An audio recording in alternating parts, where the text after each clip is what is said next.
Okay, so this is a tutorial on how to do the left rectangular approximation method, LRAM for short.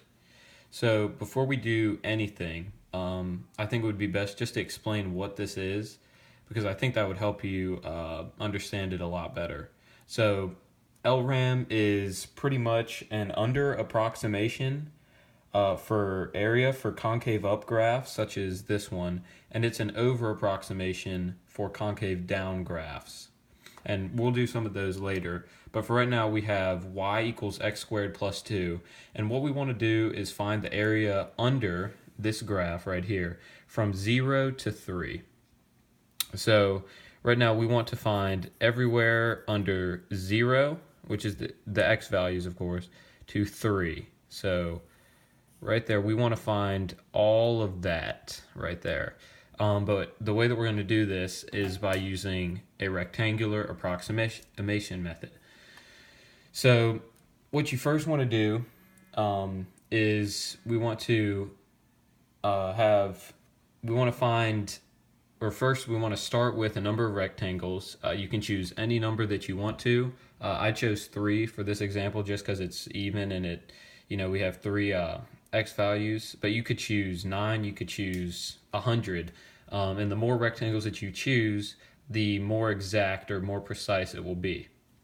So firstly, I'm going to draw my 3 rectangles right there and right there, and we are going to draw this. I know it's kind of hard to see, but these rectangles are under the graph, so we're just going to, if you can see, cross out this area right here because it is an under approximation.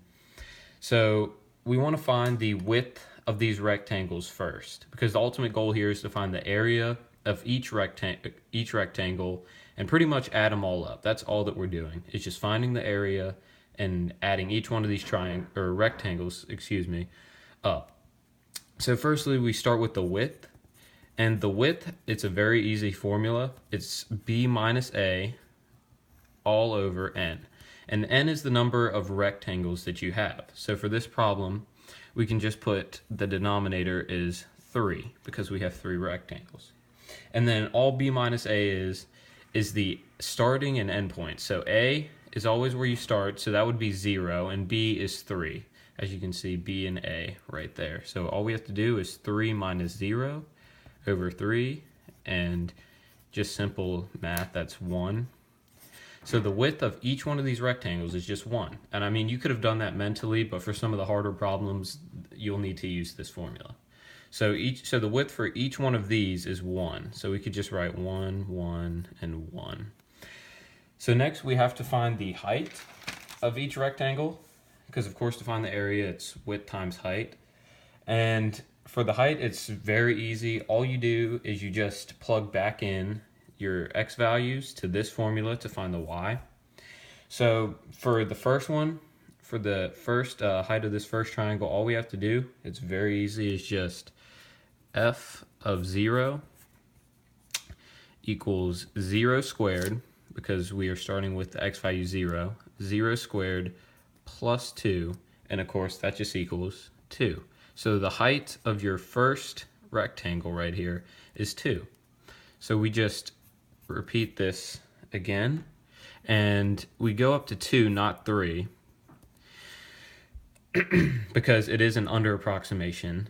So for the second rectangle, all we do is 1 squared plus 2, and then that's easy. 1 plus 2 is 3, and then 2 squared, because the x value is 2, plus 2 equals 6.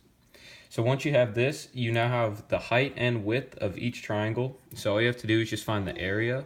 So it will be, so for the first one, we can just write LRAM equals, that's the first rectangle. Obviously the width is 1 for every single one, and the height is 2, plus 1 times 3, plus 1 times 6.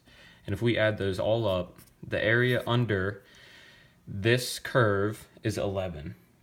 So that's how you do this example, and we'll move on to example 2.